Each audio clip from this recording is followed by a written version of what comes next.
So today we are in Brussels and we are hearing from the different testimonies, case studies from SMEs and labs which were supported by KARIM. On behalf of all partners of KARIM's project, I would like to welcome you in this nice venue. So KARIM was set up 4 years ago when we met several other agencies and universities throughout Northwest Europe, and at that time we were all very keen on helping SMEs with their innovative processes, and we were also keen on helping SMEs address environmental and societal challenges. I was really, for the very first minute, very impressed. Very impressed on the topics, on the number of partners, the quality of the partners, the objectives of the program, and finally with this fabulous place that you have selected for this final conference. We brought together very quickly a very well-respected group of partners who had well-established, trusted relationships in the regions in which they served. But clearly the challenge was to actually try and bring together a cohesion across what was exclusively a regionally based innovation support system in terms of relationships between universities and SMEs and innovation support agencies.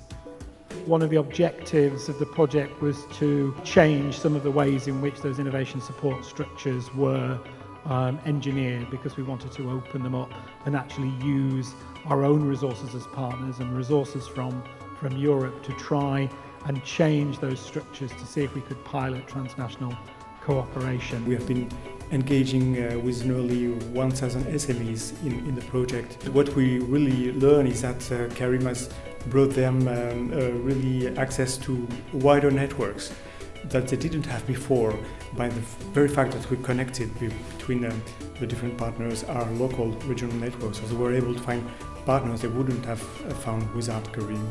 So the benefit of the KARIM project to the universities is tremendous, because it's opened up a whole new area of SME work. Instead of just working regionally in the northwest of England, we can work with businesses right across the northwest of Europe.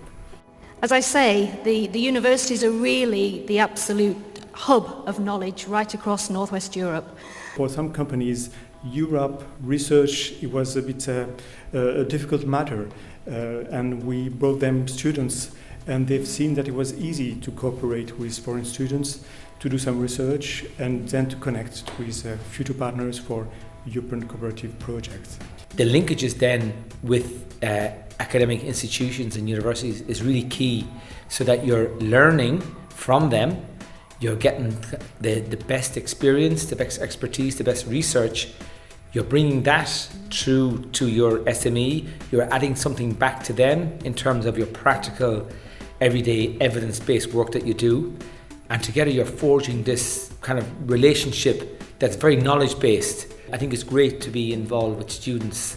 They keep you energized, they keep you new ways of thinking, they challenge your thought process, and they're asking really diverse and interesting questions of you. And you're learning from that and bringing it back into your own delivery offer as an SME.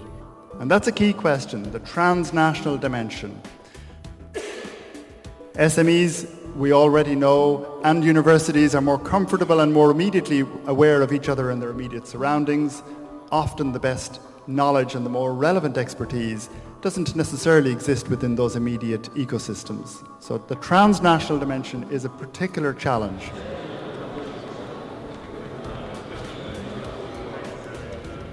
KARIM is responsible innovation. We've been developing quite a lot of methodologies to support SMEs on responsible innovation, and I think we've made a difference, because responsible innovation is a new matter. It's quite challenging for SMEs to really find how to embed the triple bottom line in their innovation, in their service, in their product. Now the thing about R&D is that it's incredibly expensive. As an SME, it's a very expensive process to become involved in. For R&D, we needed to find ways that we could leverage our own expenditure, that we could increase the amount of R&D activities that we had within the company. And that's where we look to clusters like KARIM. In the KARIM project, we were involved in the co-production of a guiding document aimed at SME. So we aim to provide them with a concrete set of tools that they could use in order to engage in responsible innovation. I mean, no matter how long the journey, every journey starts with a single step. And I think you should leave the conference hall today thinking, I'm going to make a difference, and the KARIM 2 or 3 or 4 will be a magnificent opportunity to make that idea flourish further.